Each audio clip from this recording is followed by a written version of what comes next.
Morning বন্ধুরা, very good morning. আবার এলাম ফ্রিজের সামনে। কী বার করতে বলো তো, বলো তোমরা কী বার করতে এলাম?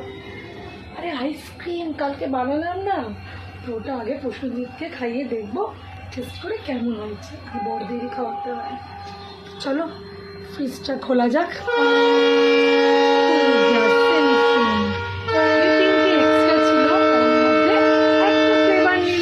ফ্লেভার বানিয়েছিলাম, তো দেখা যাক তার কি পছন্দ। এটা আমার তৈরি আম শক্ত। চলো দিয়ে দেখা যাক কি রিভিউ পাওয়া যায়। এনো আইসক্রিম আমি বানিয়েছি কালকে, খেয়ে দেখো। তোমাকে দিয়ে ফার্স্ট উদ্বোধনটা হচ্ছে। এ দেখো, এই কাঠিগুলো না মনের মতন পাইনি, মানে হয়নি। কাঠি তো আনা হয়নি এখন। হ্যাঁ ছিঁড়ে পারো, বেরিয়েছে।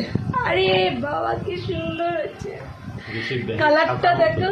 হ্যাঁ মানে বড় কাপগুলোতে না পুরো ভর্তি হয়, এই কাপটা সাইজটাই হয়েছে। দেখো এই কাপের যা সাইজ হয়েছে। খেয়ে বলো তো কেমন হয়েছে।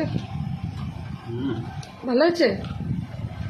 আরেকটা ফ্লেভারও আছে, একটা হচ্ছে কাঁচা আমেরই দুটো, একটা পুরো সেই কি বলে ওটা, কি বলো আমরা যে গুঁড়ো গুঁড়োগুলো খাই, আমচুর, আম পাঁচুর, একদম ওই রকম টাইপের টেস্ট।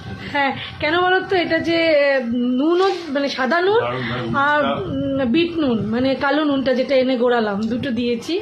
নুনটা দারুণভাবে এ করেছে না, তাহলে ভালো।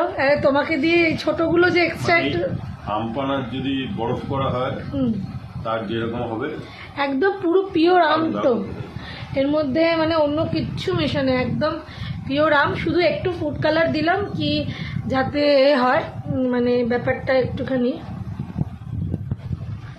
একটু ফুড কালার দিয়েছিলাম। তোমাদেরকে তো আমি ভিডিওটা শেয়ার করেছি, ফুড কালারটা দিয়েছিলাম জাস্ট মানে একটু কালারটা এর জন্যে।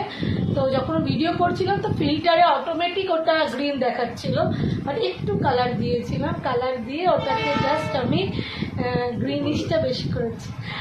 আর এই একই আমে আরেকটা করেছি একটুখানি ইয়েলো কালার দিয়ে। বাচ্চারা খায় তো, খুলবো খাবো সবাই মিলে, তো তখন কালারফুল হলে ওদের খুব ভালো লাগে আর কি। তো বন্ধুরা রিভিউ তো পেয়ে গেলাম, ভালো হয়েছে, আর তোমাদের সাথেও শেয়ার করে নিলাম।